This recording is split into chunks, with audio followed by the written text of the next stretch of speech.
Has it hit you that this is it? This is the end of the ride for you? Your last go as a Boise State Bronco? I don't think it's really hit me yet. I've just been, focusing on enjoying the moments with my teammates and just enjoying this opportunity of being in a big game like the Fiesta Bowl. I think, maybe close to game time before the game, it might hit me a little bit because I am an emotional player. Yeah. And then after the game, it might hit me as well.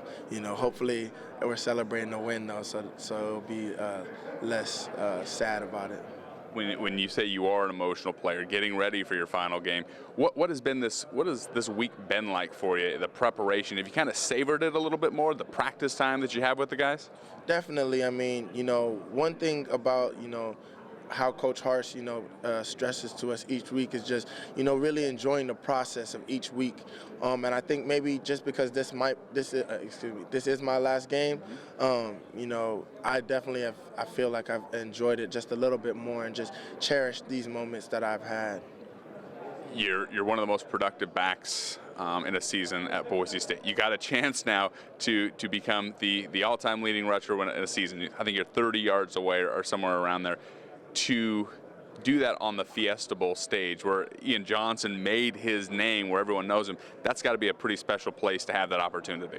Yeah, I mean, this is like a dream come true, playing on this stage and having a chance to be able to showcase my talents. I'm really excited about the opportunity. With Ian, he was able to win a Fiesta Bowl.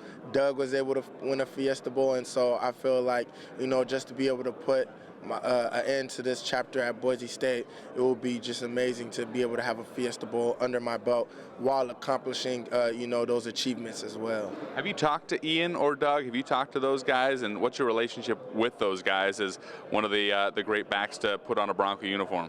I talked to Ian maybe a little bit just because he was locally around in Boise. Yeah. I see him around every now and then. I don't really talk to Doug as much, though.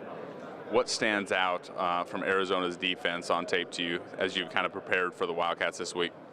Yeah, I mean, they have their leader in Scooby, for him being so young and being able to be the leader of that team. That's a lot of credit to, his hard work and determination every time he steps out on that field. And you definitely see that his team rallies around his play, and they elevate their play towards his as well. Mm-hmm. Do you guys put it on your shoulder as an offense to try to control the clock a little bit more, to keep, best defense is a good offense, so to speak, where you keep their offense and their up-tempo and their speed off the field? Do you guys kind of put that on your shoulders to make sure you control the clock? Well, we know, as our offense goes, we want to be able to control the tempo of the game no matter what, whether we're huddling up and calling a play at the line of scrimmage or whether we go into our fast-paced offense. We want to be able to control the tempo of the game, because when we're doing that and when we're executing, we can do a lot of great things at a high level. And so whether that's, making big plays down the field or making sure we get yards every time we touch the ball, I mean, that's what we're trying to do every time we touch the field.